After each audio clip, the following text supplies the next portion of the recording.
আসসালামু আলাইকুম। সংবাদে আপনাদের সবাইকে স্বাগতম। প্রথমে থাকছে সংবাদ শিরোনাম। প্রথমেই জানিয়ে দিব, আবারও মুখোমুখি অবস্থানে দাঁড়িয়ে গেছে ইরান এবং মার্কিন ইসরায়েল জোট। কয়েক মিনিটেই ইরানের হাজার হাজার মিসাইলে শেষ ইসরায়েলের অস্তিত্ব। এরপরেই জানিয়ে দিব, নেতানিয়াহুর মাথায় হাত, ভেঙে দেয়া হচ্ছে ইসরায়েলের পার্লামেন্ট, ক্ষমতাচ্যুত হচ্ছেন নেতানিয়াহু। তারপরেই জানিয়ে দিব, সাপের লেজে পা দিয়েছে সংযুক্ত আরব আমিরাত। ইরানে আমেরিকা বা ইসরায়েল কেউ যদি হামলা চালালেই আরব আমিরাতকে ছাড়খাড় করে দেবে ইরান। মুসলিম দেশ হয়েও বড় বিশ্বাসঘাতক এই আমিরাতের সামনে কঠিন দিন। যুদ্ধের প্রস্তুতি নিচ্ছে ইরানের কোটি মানুষ। সর্বশেষ জানিয়ে দিব, পুতিন শি জোটে কাঁপছে ওয়াশিংটন। ট্রাম্পের নতুন দুঃস্বপ্ন, এইবার ইরানে হামলা হলেই একত্রিত হয়ে যুদ্ধে নামবে চীন রাশিয়া।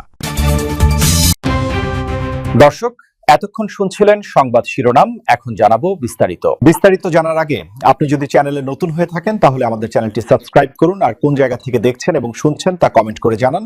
ভিডিওটি ভালো লাগলে একটি লাইক দিন। মধ্যপ্রাচ্যে উত্তপ্ত, যে কোনো মুহূর্তে বেজে উঠতে পারে যুদ্ধের দামামা। আবারও মুখোমুখি অবস্থানে দাঁড়িয়ে গেছে ইরান এবং মার্কিন ইসরায়েল জোট।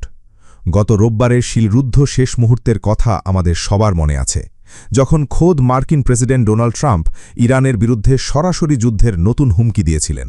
তবে ঠিক তার একদিন পরেই আবার সেই চিরচেনা কূটনৈতিক চাল, সাময়িকভাবে স্থগিত করা হয়েছে হামলা। কিন্তু পর্দার আড়ালে আসলে কি ঘটছে? সত্যিই কি পরিস্থিতি শান্ত হচ্ছে, নাকি এটি কেবলই এক প্রলয়ঙ্করী ঝড়ের আগের থমথমে নীরবতা?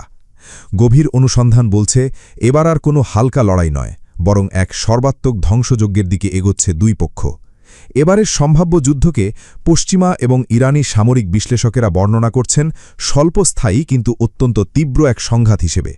ইরান খুব ভালো করেই জানে, মার্কিন জোট যদি এবার আক্রমণ শুরু করে তবে তাদের মূল লক্ষ্য হবে ইরানের বুক চিরে থাকা বিশাল সব জ্বালানি ও অর্থনৈতিক অবকাঠামো। আর ঠিক এ কারণেই তেহরানের প্রতিরক্ষা দেয়াল এবার আগের চেয়ে অনেক বেশি আগ্রাসী রূপ ধারণ করতে চলেছে। নিরাপত্তা বিশেষজ্ঞরা সতর্ক বার্তা দিয়ে জানিয়েছেন, যদি এবার নতুন করে আকাশসীমা লঙ্ঘিত হয় তবে ইরান প্রতিদিন কয়েক ডজন কিংবা কয়েকশো ক্ষেপণাস্ত্র একসাথে ছুড়বে। শত্রুর আধুনিক বিমান প্রতিরক্ষা ব্যবস্থাকে পুরোপুরি অচল করে দেওয়ার জন্যই এই ঝাঁকে ঝাঁকে ক্ষেপণাস্ত্র হামলা চালানোর ছক কষা হয়েছে। শুধু তাই নয়, ইরানি সামরিক কমান্ডারেরা এবার আর নিজেদের ক্ষেপণাস্ত্রের মজুদ ধরে রাখার কোনো চেষ্টাই করবেন না। তারা চান প্রথম ধাক্কাতেই যেন ওয়াশিংটন এবং তেলাবিবের হিসাব নিকাশ ও রণকৌশল পুরোপুরি ওলটপালট হয়ে যায়। কিন্তু এই যুদ্ধের আগুন শুধু ইরান আর ইসরায়েলের মধ্যেই সীমাবদ্ধ থাকবে না, এর আঁচ গিয়ে লাগবে পুরো আরব উপসাগরীয় দেশগুলোর গায়ে। কারণ ইরান স্পষ্ট বার্তা দিয়ে রেখেছে, তাদের ওপর হামলা হলে তার চরম মূল্য দিতে হবে প্রতিবেশী দেশগুলোকে। বিশেষ করে সংযুক্ত আরব আমিরাত, কুয়েত এবং সৌদি আরবের মতো তেল সমৃদ্ধ দেশগুলোর ওপর ঘনিয়ে আসছে চরম বিপদ। ওয়াশিংটনের ওপর চাপ সৃষ্টি করতে এবং বিশ্ব অর্থনীতিকে এক ঝটকায় পঙ্গু করে দিতে ইরানের সবচেয়ে বড় অস্ত্রই হবে এই উপসাগরীয় অঞ্চলের তেল ক্ষেত্র, শোধনাগার আর বন্দরগুলোর ওপর একযোগে হামলা চালানো। গত কয়েক সপ্তাহে আরব আমিরাতের বিরুদ্ধে ইরানের সরকারি মহল থেকে যে ধরনের হুমকি ধেয়ে আসছে তার রীতিমতো নজিরবিহীন। মার্কিন বাহিনীকে নিজেদের সামরিক ঘাঁটি ব্যবহার করতে দিয়ে আমিরাত মূলত ইরানকে কুব্ধ করে তুলেছে। এমনকি ইরানের ঘরোয়া সংবাদ মাধ্যম ও পডকাস্টগুলোতে দেশটির শীর্ষ বিশ্লেষকেরা প্রকাশ্যে হুমকি দিয়ে বলছেন, প্রয়োজন হলে তারা আবুধাবি দখল করবেন এবং আমিরাতকে সেই পুরনো উঠে চড়ার যুগে ফিরিয়ে নিয়ে যাবেন। এসব বক্তব্যকে নিছক ফাঁকা আওয়াজ বলে উড়িয়ে দেওয়ার কোনো সুযোগ নেই, কারণ এর পেছনে রয়েছে ইরানের ইসলামিক রেভলিউশনারি গার্ডস কোরের শীর্ষ নেতৃত্বের সুদূরপ্রসারী মাস্টার প্ল্যান। বিশ্ব বাণিজ্যের জন্য সবচেয়ে গুরুত্বপূর্ণ দুটি ধমনী, উরমুজ প্রণালী এবং বাব আল মান্দেব প্রণালীর নিয়ন্ত্রণ এখন এই যুদ্ধের সবচেয়ে বড় ট্রাম্প কার্ড। বিশ্বের মোট বাণিজ্যের 10 ভাগের 1 ভাগ পরিবাহিত হয় যে সংকীর্ণ সমুদ্রপথ দিয়ে, সেই বাব আল মান্দেব প্রণালীর পাশেই উৎপেতে বসে আছে ইরানের অনুগত হুথি বিদ্রোহীরা। যদি ইরান বুঝতে পারে যে মার্কিন হামলায় তাদের পিঠ দেয়ালে ঠেকে গেছে, তবে তারা একই সাথে দুটি সামুদ্রিক ফ্রন্ট খুলে দেবে। লোহিত সাগর আর এডেন উপসাগরের এই জলপথগুলো অবরুদ্ধ করে দিলে স্থবির হয়ে পড়বে আন্তর্জাতিক বাণিজ্য, যা বিশ্ববাজারে তেলের বামকে নিয়ে যাবে আকাশচুম্বী এক উচ্চতায়। আমেরিকার অর্থনৈতিক আঘাতের বিপরীতে ইরান কিভাবে বিশ্বকে অচল করার ব্লুপ্রিন্ট তৈরি করেছে তা এখন স্পষ্ট। তবে এই কৌশলের সফল বাস্তবায়ন যতটা নাটকীয় ততটাই জটিল। লড়াইতে ইরানকে বাঁচাতে ইয়েমেনের হুথি মিলিশিয়ারা রক্তক্ষয়ী যুদ্ধ করার অঙ্গীকার করলেও তাদের নিজেদের সামরিক সক্ষমতা এবং ফুরিয়ে আসা অস্ত্রের মজুদ নিয়ে প্রশ্ন থেকে যায়। ফলে শেষ পর্যন্ত হুথিরা কতটা বুক চিতিয়ে লড়তে পারবে তা নিয়ে সামরিক বিশ্লেষকদের মনে গভীর সংশয় তৈরি হয়েছে। ইসরায়েলের রাজনীতিতে এক বড় ধরনের পরিবর্তনের ইঙ্গিত দেখা দিচ্ছে। দেশটির সংসদ সদস্যরাই পার্লামেন্ট ভেঙে দেওয়ার পক্ষে ভোট দিয়েছেন। রয়টার্সের প্রতিবেদন মতে ইসরায়েলের সংসদ নেসেটের সদস্যরা সর্বসম্মতিক্রমে পার্লামেন্ট ভেঙে দেওয়ার বিলটি প্রাথমিকভাবে অনুমোদন করে এগিয়ে নিয়ে গেছেন। এর সহজ মানে হল ইসরায়েল এখন একটি আগাম বা মধ্যবর্তী নির্বাচনের দিকে এগিয়ে যাচ্ছে। কিন্তু প্রশ্ন হচ্ছে, কেন এই সিদ্ধান্ত নেওয়া হলো? বর্তমান সরকারের কি হবে, আর নেতানিয়াহুর ভাগ্যই বা কোন দিকে যাচ্ছে? পার্লামেন্ট ভেঙে দেওয়ার মূল কারণ হল বর্তমান জোট সরকারের ভেতরের চরম অস্থিরতা ও মতবিরোধ। আল জাজিরা সংবাদ অনুযায়ী সরকারের শরিক দলগুলোর মধ্যে নীতিগত অনেক বিষয়ে গভীর মতপার্থক্য তৈরি হয়েছিল, বিশেষ করে বাজেট, যুদ্ধ পরিস্থিতি এবং প্রতিরক্ষা সংক্রান্ত কিছু বিতর্কিত বিল নিয়ে একমত হতে পারছিলেন না সংসদ সদস্যরা। যখন কোনো দেশের সরকার নিজেদের মধ্যে ঐক্য বজায় রাখতে পারে না, তখন রাষ্ট্র পরিচালনা করা কঠিন হয়ে পড়ে। টাইমস অফ ইসরায়েলের তথ্যমতে এই রাজনৈতিক অচল অবস্থা কাটানোর জন্যই সংসদ সদস্যরা সিদ্ধান্ত নিয়েছেন যে জনগণের কাছে ফিরে যাওয়াই এখন একমাত্র পথ। তবে পার্লামেন্ট ভেঙে দেয়া মানে তাৎক্ষণিকভাবে নেতানিয়াহুর সরকার ক্ষমতা হারাবে, বিষয়টা এমন না। ইসরায়েল ডেমোক্রেসি ইনস্টিটিউটের ব্যাখ্যা অনুযায়ী নতুন নির্বাচন শেষ না হওয়া এবং নতুন কোনো সরকার দায়িত্ব না নেওয়া পর্যন্ত বর্তমান সরকারই একটি তত্ত্বাবধায়ক বা অন্তর্বর্তীকালীন সরকার হিসেবে কাজ চালিয়ে যাবে। এই সময় তারা বড় বা দীর্ঘমেয়াদী কোনো নীতিগত সিদ্ধান্ত নিতে পারবে না, তবে দেশ চালানোর প্রাত্যহিক জরুরি কাজগুলো অব্যাহত থাকবে। পার্লামেন্ট ভেঙে দেওয়ার এই প্রাথমিক বিল কার্যকর হলেও নেতানিয়াহু এখনই ক্ষমতাচ্যুত হচ্ছেন না, তবে তার ক্ষমতায় থাকার পথটি এখন অনেক বেশি কঠিন ও চ্যালেঞ্জিং হয়ে পড়েছে। যদি আসন্ন নির্বাচনে তার দল পর্যাপ্ত আসন না পায়, তবে তিনি নিশ্চিতভাবেই ক্ষমতা হারাবেন। অন্যদিকে তার বিরুদ্ধে চলমান দুর্নীতি ও আদালতের অন্যান্য মামলার বিচার নিয়েও সাধারণ মানুষের মধ্যে অনেক জল্পনা কল্পনা রয়েছে। আল জাজিরা উল্লেখ করেছে যে প্রধানমন্ত্রী হিসেবে ক্ষমতায় থাকাকালীন তিনি যে ধরনের রাজনৈতিক সুবিধা বা আইনি ঢাল পেতেন, ক্ষমতা হারালে সেগুলো বজায় রাখা তার জন্য কঠিন হয়ে পড়বে। ইসরায়েলের সাধারণ মানুষের জন্য এটি একটি বড় অনিশ্চয়তার সময়। টাইমস অফ ইসরায়েল জানাচ্ছে যে বিলটি পাশ হলেও এখনও নির্বাচনের কোনো সুনির্দিষ্ট বা চূড়ান্ত তারিখ ঘোষণা করা হয়নি, তবে খুব শীঘ্রই হয়তো পুরো প্রক্রিয়াটি শেষ করে তারিখ জানা যাবে। একটি আগাম নির্বাচন মানেই নতুন করে রাজনৈতিক অস্থিরতা। ইসরায়েলিদের মতো পুরো বিশ্বের মানুষের নজরও এখন দেশটির সংসদের দিকে। নেতানিয়াহু কি পারবে নিজের ক্ষমতা টিকাতে, নাকি দুর্নীতির পাশাপাশি তাকে মুখোমুখি হতে হবে যুদ্ধাপরাধের বিচারেরও? সাপের লেজে পা দিয়েছে সংযুক্ত আরব আমিরাত। ইরানে আমেরিকা এবং ইসরায়েল হামলা চালালেই তাদের সবচেয়ে বড় দোসর আরব আমিরাতকে ছাড়খাড় করে দেবে ইরান। মুসলিম দেশ হয়েও বড় বিশ্বাসঘাতক এই আমিরাতের সামনে কঠিন দিন। যুদ্ধের প্রস্তুতি নিচ্ছে ইরানের কোটি মানুষ। রাষ্ট্রীয় টেলিভিশনে সরাসরি যুদ্ধের প্রস্তুতি নেয়া উপস্থাপকদের ভিডিও দেখে হতবাক বিশ্ব। আমিরাতের পতাকার দিকে তাক করে গুলি ঝোড়ার প্রস্তুতি নিচ্ছেন তারা। ইরানের জন্য যুদ্ধে স্বেচ্ছায় জীবন দিতে প্রস্তুত আরও 3,10,00,000-এর বেশি মানুষ।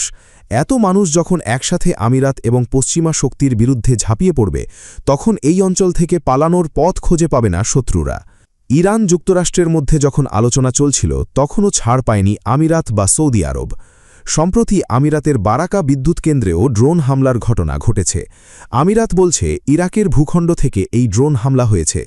মঙ্গলবার প্রতিরক্ষা মন্ত্রণালয় এক বিবৃতিতে বলেছে, রোববার এবং সোমবার 48 ঘণ্টায় আমিরাতে ছোড়া হয়েছে 6টি ড্রোন। এগুলোর মধ্যে একটির আঘাতে পারমাণবিক বিদ্যুৎ কেন্দ্রে আগুন ধরে গেছে। আমিরাতের এই প্রকল্পটি আরব বিশ্বের প্রথম পারমাণবিক বিদ্যুৎ কেন্দ্র। দেশের কর্মকর্তারাও ড্রোন হামলার জবাবে পাল্টা আঘাতের হুঁশিয়ারি দিয়ে রেখেছেন। রয়টার্স বলছে ইরাকে আছে ইরান সমর্থিত মিলিশিয়া বাহিনী। এসব বাহিনী ইরানের বিরুদ্ধে মার্কিন যুক্তরাষ্ট্র এবং ইসরায়েলের যুদ্ধ চলার সময়ে ইরাক এবং সংলগ্ন অঞ্চলের শত্রু ঘাঁটিতে হামলার দাবি করে আসছে। শুধু আমিরাতই নয়, সৌদিকেও লক্ষ্যবস্তু বানাচ্ছে তেহরান। এখন ইরানের টার্গেট একটাই, পুরো আমিরাতকে ধ্বংস করে দেয়া। সেইভাবে প্রস্তুতিও নিচ্ছে দেশটি। এর আগে ইরানকে নিয়ে ষড়যন্ত্রের নীল নকশা এঁকেছিল মধ্যপ্রাচ্যের এই দেশ। ইরানে হামলার ভয়ে আমিরাতের যৌথ হামলার প্রস্তাবে সাড়া দেয়নি সৌদি কিংবা কাতার।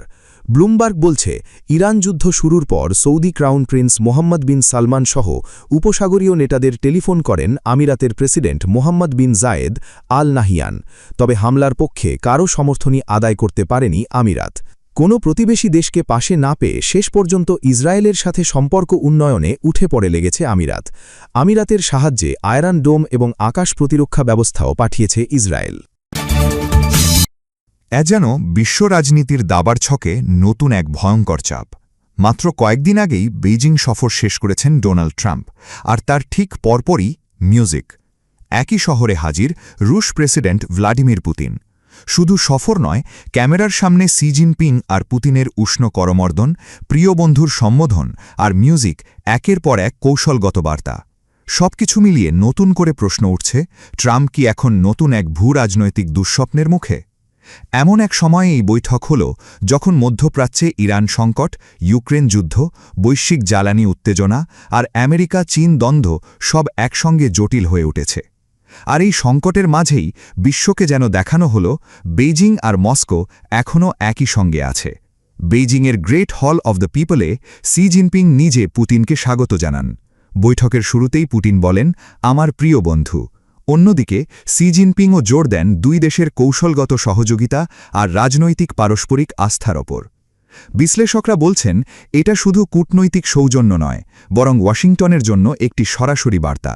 কারণ ট্রাম্প বেইজিং সফরে চীনের সঙ্গে সম্পর্ক স্থিতিশীল করার চেষ্টা করলেও তার কয়েকদিনের মধ্যেই পুতিনকে এভাবে সামনে এনে চীন বুঝিয়ে দিল, আমেরিকা একমাত্র শক্তি নয়, বেইজিংয়ের পাশে এখনও মস্কো আছে। সবচেয়ে গুরুত্বপূর্ণ বিষয়, এই বৈঠকের কেন্দ্রেই ছিল জ্বালানি আর নিরাপত্তা।